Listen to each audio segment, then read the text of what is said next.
মোটামুটি সবাই ব্যস্ততায় জীবন পার করে। একটা দিন, একটা রাত, একটা উইকেন্ড, একটা মাস, একটা বছর ব্যস্ততায় কেটে যায়। তারপর সেই ব্যস্ততার মধ্যেও তাকে খুঁজে বের করতে হয় যে টুকিটাকি ছোট ছোট আনন্দগুলোকে। তো আমিও অনেক ব্যস্ত থাকি। সারাদিন অফিস করি, অফিস থেকে আসি, নিজে রান্না করি, নিজে বাজার করি, তারপর নিজের ঘরে যদি কোনো কাজ থাকে সেটা করি। ফ্যামিলিকে সময় দেওয়া, বন্ধুবান্ধবকে সময় দেওয়া, এগুলো কিন্তু আমাদের লাইফের একটা বলতে গেলে বেসিক নিড বা দায়িত্ব কর্তব্যের মধ্যেও পড়ে, যেগুলো আমরা আমাদের মেনটেন করি, আমাদের মেনটেন করতে হয়। আর এত কিছু করতে করতে অবশ্যই আমরা অনেকটা টায়ার্ড হয়ে যাই যে আর কত, লাইফের উদ্দেশ্য কী, কেন আছি। ছোটোবেলায় ভাবতাম বড় হয়ে এদিকে ঘুরবো, ওদিকে ঘুরবো, এটা করব ওটা করব, কিন্তু বড় হয়ে দেখতেছি যে কেন বড় হলাম। সেটার জন্যই যতই আপনি কাজে ব্যস্ত থাকেন না কেন, আপনাকে একটু একটু রিফ্রেশমেন্ট, একটু একটু রিক্রিয়েশন খুঁজে বের করতেই হবে। আমি সবসময় চেষ্টা করি, যতই ব্যস্ত থাকি না কেন, যতই কাজের মধ্যে থাকি না কেন, একটু একটু নিজেকে সময় দেওয়ার।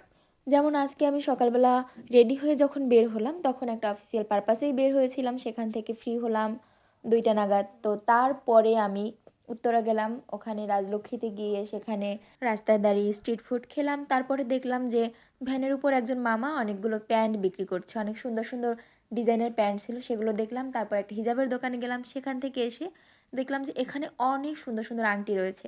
তো আমি পরে পরে দেখছিলাম আসলে যে আমাকে কোন আংটিটা ভালো মানাচ্ছে। এখানকার সব আংটিগুলোই অনেক সুন্দর ছিল, যে কোনোটাই পছন্দ হওয়ার মতো। তবে আমার কয়েকটা আংটি রয়েছে, যার কারণে আমি ভাবছিলাম যে এবার আমি কোনটা নেব। তো আংটি দেখা শেষ করে দেখলাম যে আপু ওই পাশে দেখতেছে ব্যাগ, কাঠ গোলাপের সাদরে মায়ায় মিশিয়ে দিয়ে ভাবি। অনেক সুন্দর কাব্যের ছোঁয়া দিয়ে তৈরি করা হয়েছিল এই ব্যাগগুলো। এত সুন্দর সুন্দর কালেকশন দেখে ভাবলাম যে ভাগ্যিস এখনও স্যালারি পাইনি, স্যালারি পেলে তো সব শেষ হয়েই যেত। মানে এত সুন্দর সুন্দর জিনিসপত্র। আর দোকানে গেলে সবই ভালো লাগে, পরে আনার পর ব্যবহার করব কি করব না, ব্যবহার ঠিক কতটুকু করা হবে সেটা অনেক পরের ব্যাপার। কিন্তু গেলে কিনতেই হবে বা কিনতে ভালো লাগে, এই অভ্যাস, অভ্যাস না ঠিক, এটা বদ অভ্যাস। এই বদ অভ্যাসটা আমাদের অনেকেরই রয়েছে।